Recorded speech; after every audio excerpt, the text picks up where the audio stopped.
तीन कृषि कानूनों के विरोध में 26 नवंबर को शुरू हुआ किसान आंदोलन 23वें दिन तक जा पहुंचा है, लेकिन अब तक किसानों और सरकार के बीच बात नहीं बन पाई है।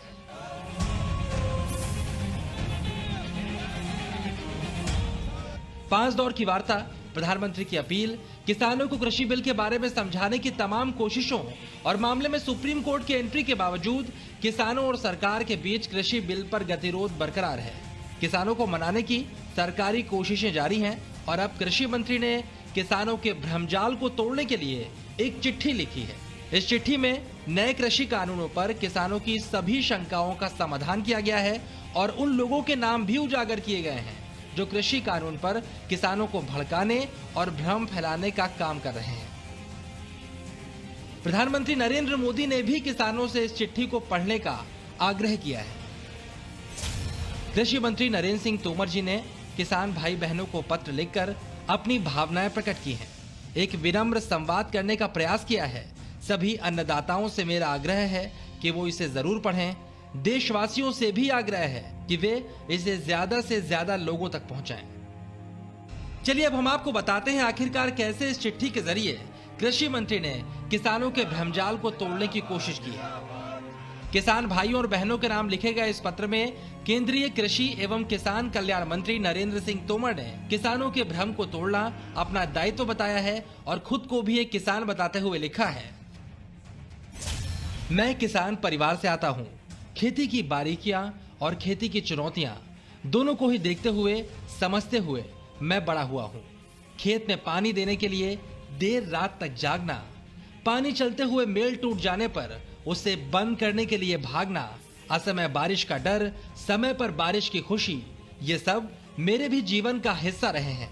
फसल कटने के बाद उसे बेचने के लिए हफ्तों का इंतजार भी मैंने देखा है।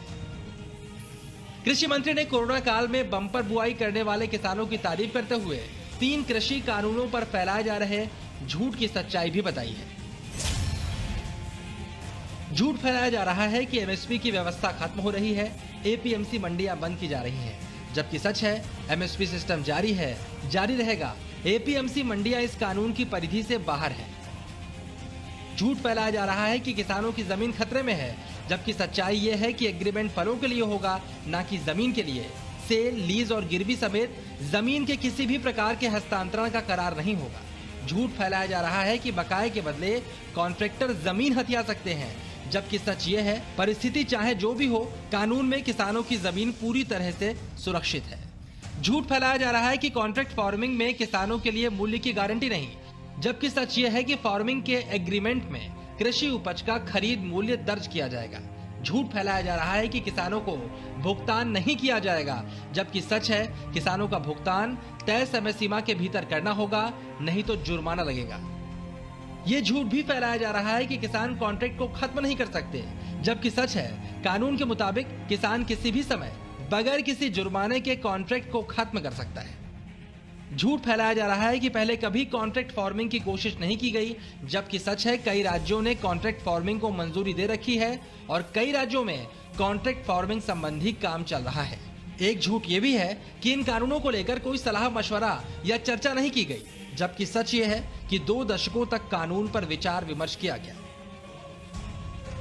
कृषि मंत्री ने अपनी चिट्ठी में बताया है कि नए कानून लागू होने के बाद एमएसपी पर खरीद के सारे रिकॉर्ड टूट गए हैं और 6 साल के अंदर दोगुनी राशि एमएसपी के रूप में किसानों के खाते में पहुंची है और सरकार के कृषि सुधारों का फायदा देश के छोटे किसानों को सबसे ज्यादा हुआ है। कृषि कानूनों पर सरकार किसानों को बार बार आश्वासन दे रही है। कृषि मंत्री की चिट्ठी भी किसानों की सभी शंकाओं का समाधान कर रही है, तो सवाल उठता है किसानों और सरकार के बीच समझौता क्यों नहीं हो पा रहा।